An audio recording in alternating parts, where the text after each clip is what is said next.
Hello and welcome to GenX Parenting.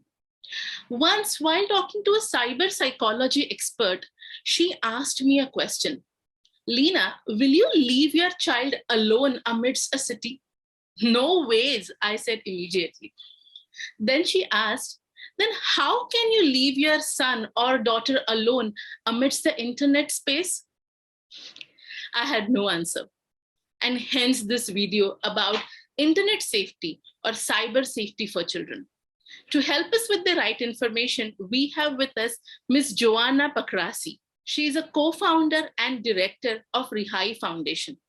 This is an NGO that works with young adults and adolescents on the issue of child sexual abuse. So let's welcome our expert and get going with the video.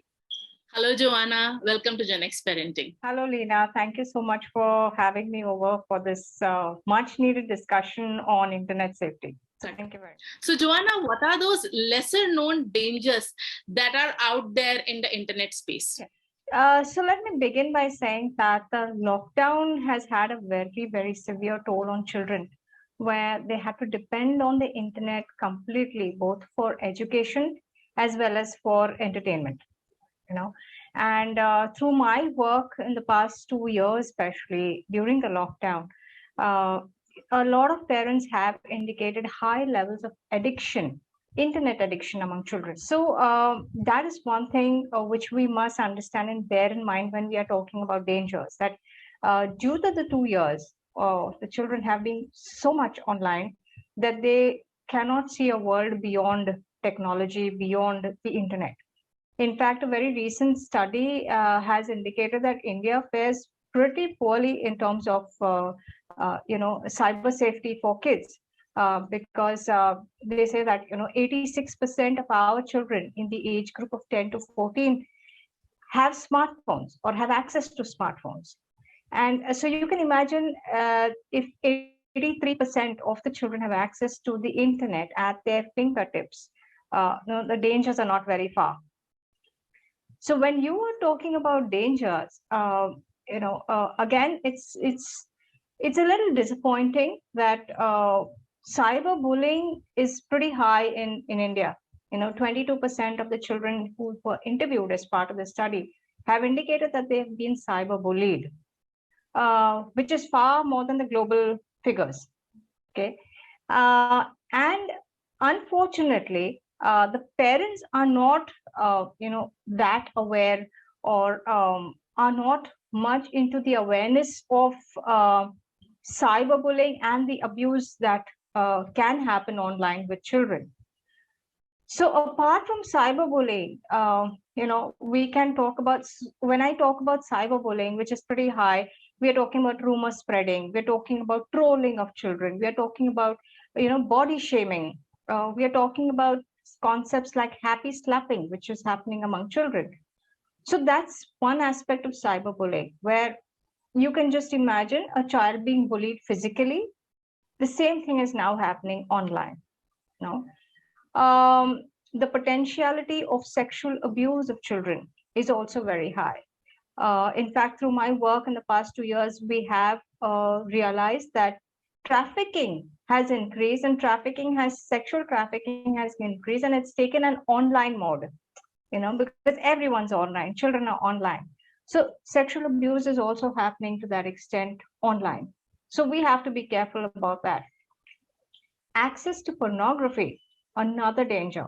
I mean, you imagine your 7th standard, 6th standard child having a smartphone in his or her hand, So it's not very far to get into or access inappropriate content, So these are the kind of dangers, and we are not understanding that. Access to violent games when you have a smartphone, and you see children are all the while playing online. In these 2 years, they have gotten so friendly with the internet that they do not miss physical friends. For them, socialization is now online. That's the medium for them. So they get into, many of these games have chat rooms. Many of these games have, multiple players playing. And your child can be speaking to a stranger, not realizing how dangerous it can be. So violent games, addiction, online enticement, of, okay, let's smoke, let's drink, let's do drugs. These are the kind of, encouragement that our children may get online, where if you don't know whom they are interacting with.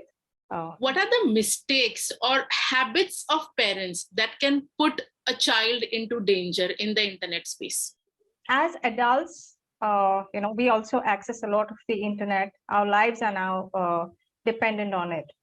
So one of the things that all of us do is putting up excessive personal information online. So that's the first way in which we endanger not just ourselves, but also our children. Uh, I see a lot of photographs being uploaded, especially of kids. Now, what can be, one might wonder, so what's the big deal? Everyone's putting up their pictures. What can be so dangerous about putting up my information and my pictures or my child's pictures?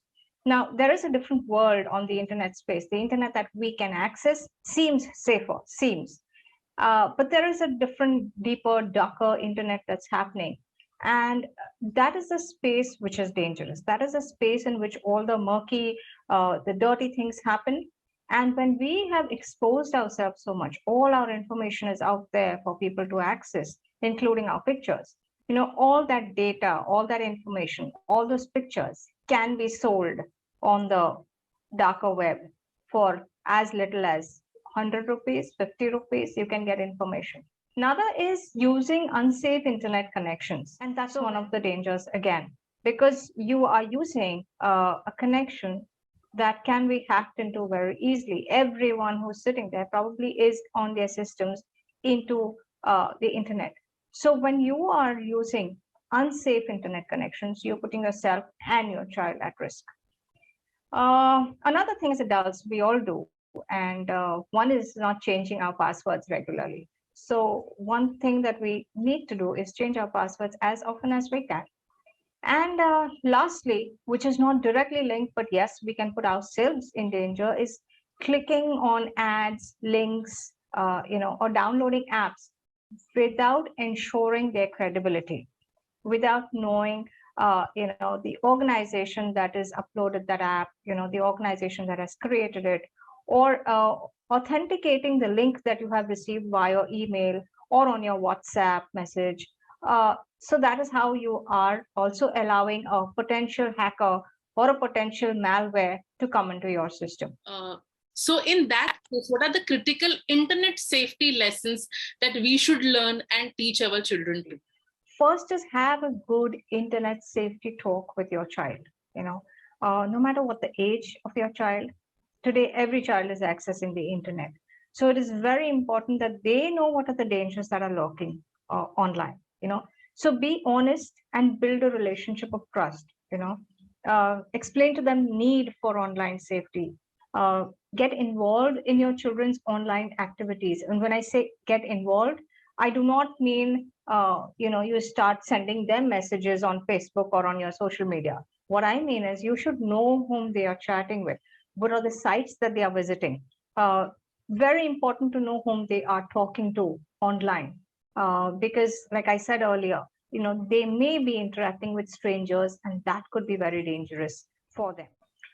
If you find that they have done anything negative online, you can speak to them offline about it, but do not embarrass them by posting anything about a particular comment or a particular picture or whatever else they've uploaded. Explain to them that strangers are not always who they say they are. A lot of sexual abuse happens like that. And through my work, I know that there have been people who create fake accounts and they chat with others. Set boundaries when it comes to your children. When I say set boundaries, is how much time the child needs to spend online.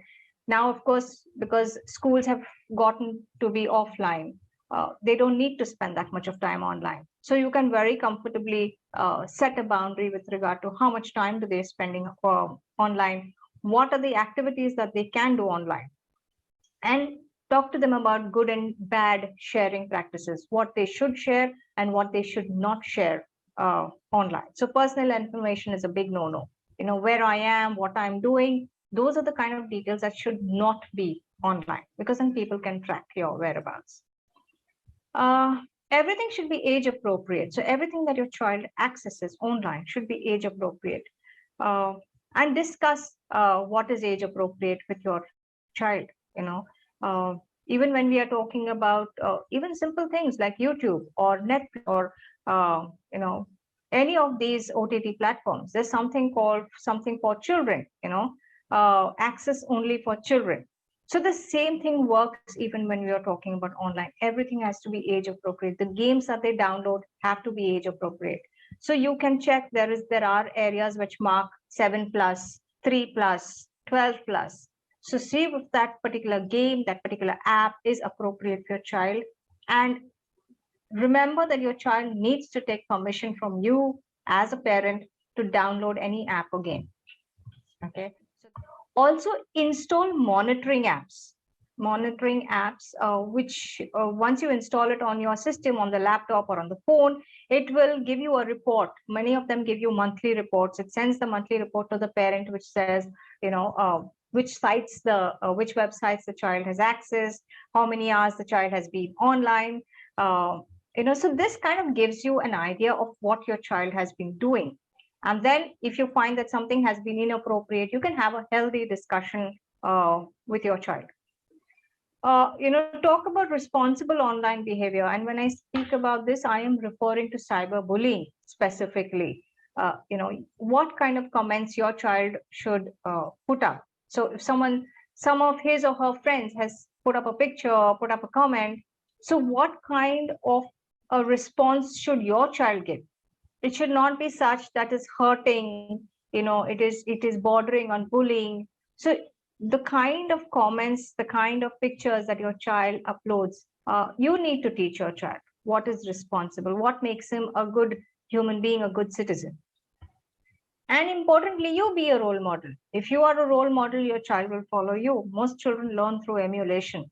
So if you are indicating the best behavior online, your child will also follow NCO. Practice safe browsing. So when I say safe browsing, there are certain indicators which tell us which website is safe and which website is not. So for instance, the HTTPS, if there is no S in the HTTP, then that's not a safe website. Okay. So then you should have a little icon next to the URL, which is like a little lock. So if that lock is there, it means that it is a safe website. Any website that you access should have a privacy policy, should have contact information. But ensure by looking at all these aspects that your website is safe. Always abide by the laws, the regulations that have been set up, especially with regard to our children. We feel, okay, kids are playing, kids are accessing social media. The age group for a child to join any social media is 14. So if your child is 12 or 11 and is on Facebook or on Insta, that's not a healthy thing. So you need to, be aware of these things as a parent and put these practices into place.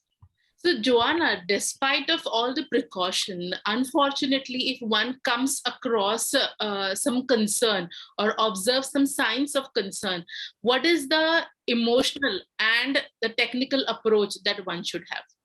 When some things like this happen to a child, from our experience of working with kids in this area of sexual abuse, children find it very, very difficult to come and talk to their parents about it.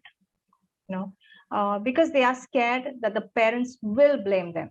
Parents will say, I told you so. I told you don't do this. I told you don't go there. I told you. So that I told you, is something that the child does not want to hear. Many a times also what happens is when children come to their parents, if they've had the courage to come and tell their parents something, the parents block and stop all activity. So when parents become so controlling and just stop, suddenly from this end of the pendulum, the parent has gone right up to that end of the pendulum and said, okay, now all access stop. So that is even further disturbing for the child. You are not helping the child. You're making things worse. So From an emotional aspect, remember that at the end of the day, the child is a child and is, has the potential to make mistakes, and it's okay to make mistakes. We often, even as adults, we learn through our mistakes.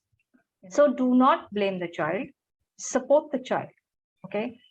From a technical aspect is block all social media apps. Phones have the option to block. So if there's somebody who's harassing your child, you have the option of blocking. So you can block the contact. Save evidence from a technical point of view. So anybody who has sent any kind of messages, or whether it's inappropriate, whether it has a tune of blackmail attached to it, save all kinds of evidence, chats, pictures, videos, emails, whatever it may be. Save all that evidence because you may need it in the future. Very importantly, lodge a complaint. Okay, so you can do it online and you can do it offline. Online, you can do it. There is a website called cybercrime.gov.in. You can go onto that website and you can lodge your complaint. Alternatively, you can also go to a police station and you can file an FIR. It is not limited by jurisdiction. Okay, so it doesn't matter if my child has been bullied or been abused online, say in Bombay, but I am now currently in Pune. It doesn't matter. So cyber crimes are not bound by jurisdiction. Okay, remember that.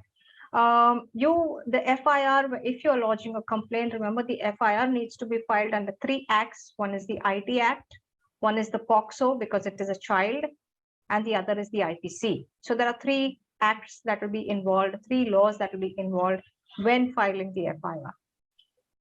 Also, not necessarily that you or your child needs to know the abuser to lodge the complaint.